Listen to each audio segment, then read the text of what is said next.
Hello सांगमाने जय Jagannath welcome to my fast blog. चलो अच्युतं केशवं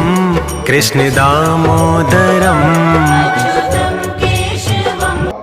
सकाळे उठी गाधई पाधई ठाकुर पूजा काम सारी आसली हेरी मुझे जलखिया किसी बनवाई भावुली पखाड़ पाइका किसी आइटम बनैबी। तो पखाड़ पाइका एठी मु बनाऊँगी सजना साग को भेंडी आउ छचिंद्रा दे भजा बनैबी टिके। आपण मैंने तो विभिन्न वे सजना साग को भाजी थे कखारु पकईकी भाजी थे भेंडी पकईकी भाजी थे आलू पकईकी भाजी थे बट थरे छचिंद्रा पकईकी सजना साग को एमती भाजतु देखिए केते टेस्टी लगे। आउ पखाड़ संग को तो पूरा जमीज या पागटा आईटा ये रेसिपीटा हूँ मो सासूंकर मो सासू मत यहाँ शिखई मत सजना साग खाइबा बहुत भल लगे। तो मुझे भी मो सासू पाखक जाए मो सासू जब भी मो पाखक आसती आम बो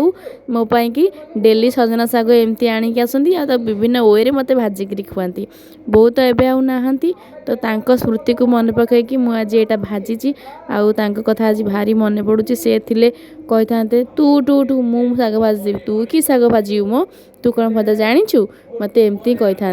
बट मत जहाँ जमी शिखई मुझे ही भाजुची। आ मोर यहाँ fast blog fast video long video मोर नुआ चैनलटा सब्सक्राइबर तो कहीं भी नहांती जे भी देखुं मो चैनल को नुआ नुआ सब्सक्राइब करेंगे लाइक करेंगे शेयर करेंगे। आ मोर वीडियोटी भल लगुले मोर लास्ट पर्यंत मो वीडियो को निश्चिंत देखिए जेहेतु नुआ नुआ यूट्यूब रे मु वीडियो करुँची तो किसी भी जानी जहाँ जमती करवा कथा सेमती करुँची। जदि किछि भी मोर वीडियो रे भूल थीबो वीडियो करिबारे एडिटिंग सब मु यूट्यूब रे ही देखिकी शिखुची आस्ते आस्ते आउ ट्राए करुँची गोटे पर गोटे वीडियो रे किछिटा भूल मु रेक्टिफाई करी करी चलबी। जेहेतु मु फोन गोटे हाथ रे धरिकी गोटे हाथ रे वीडियो करुँची तो टिके मते असुविधा होउची किंतु आपनको सपोर्ट मिलले मु बहुत इच्छा करिछि बहुत आगु को जीवी। मु तो सब वीडियो रे एमती ब्लॉगिंग करि परिबिनी कैमरा धरी बुली परिबिनी जेहेतु मोर गोटे छोट छुआटे अच्छी तो मुझे कथा बुझे पड़ो आउ ता भितर भी मु फोन धरिकी एमती आपण माने वीडियो करुँची आउ एमती सपोर्ट मते करेंगे मोर एतिकी आशा रखी। आउ कौन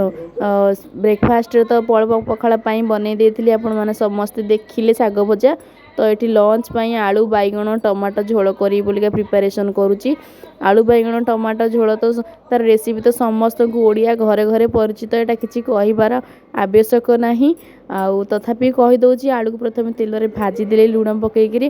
तापर बेसर बाटिकी से पकईदेली आउ टमाटर पेंचे खंडे काटिकी पकईदेली से हलदी गुंड लुण पकईदे कषिदेली लंका गुंड माने मन नाला मोर पछरे से आड कली तापर आवश्यक मुताबक पानी आड करी आ पानी फुटीगला बेलू आमर बैगण आड करी मझे मझे मुझे कौन करे ना डेली एमती कर रोसे करुँगी एमती ही पोछुवी गैस आउ तार स्लाब पोछुवी तो मत मो स्वामी कहते तो रोसे सारिकी एका बेले पोछबू एमती कहीं बारंबार मुझे ना मत एमती मत भल लगुनि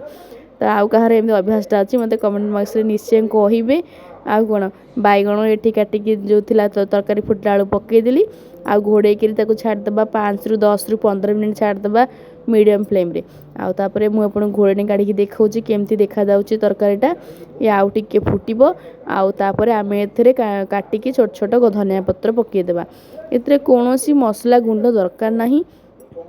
जीरा गुंड धनिया गुंड आमर चिकेन मसला गरम मसला किसी भी दरकार नहीं पूरा सिंपल आउ सादा सीधा वे रे एटा करिछि पूरा देसी स्टाइल रे गरम गरम भात को ता संगे मेघुआ पाग को आउ यही तरकारीटा पूरा मजा ही आसीज आज मजा पूरा आज अलग प्रकार खाइबाटे हम एतिक तो हेनी शाग तो भजा टिके अच्छी ता संगे भावुली टे दला दली पागटे नकले हम कि दला दली पागपाई मुझे तेंतुली नहीं जाइए आउ लुण चीनी धनिया पत्र रसुण आ कंचा लंका ए कंचा लंकाटा बहुत राग तो मत राग टिके भल लगे बेसी तो मुझे दीटा नहीं दीटा तक पूरा भल से तोराणी पकईकरी पूरा चकटा चकटी पागटे करदेबा आपण मानकु देखिले पाटरे ही लाल आसी जाउथिबो कारण ये एते टेम्पटेटिंग देखा जाउची। आउ कौन एबे तो खाइबाटा पूरा उड़ीबो खाई पीकी टी रेस्ट नहीं सारिकी संध्या बेले जाइथिलु टिके प्रदर्शनी पड़िया आड़ को जाइथिलु तो सेठी बहुत गुड़ा जिनस थिला सब तो लोभ होतला नवा पई बट बहुत रेट थिला किछि भी आनलिनी सेमती ही आसिली सब देखी देखी बुली बुली टे मन खुशी करके आसिली हेरी आउ बाटर आपण मानक देखुची केते सुंदर जह्न पड़ी जह्न राति देखिए मत बहुत भल लगे। आपण मानक वीडियोटी केमती लगिला मते कमेंट बॉक्स रे निश्चय जणैबे। आ जदि ये वीडियोटी आपण मानक भल लगिला तो लाइक करेंगे, शेयर करेंगे एंड सब्सक्राइब करेंगे। आ मते आगु को बढ़ाई प्लीज प्लीज प्लीज साहाय्य करेंगे। रहुची जय जगन्नाथ।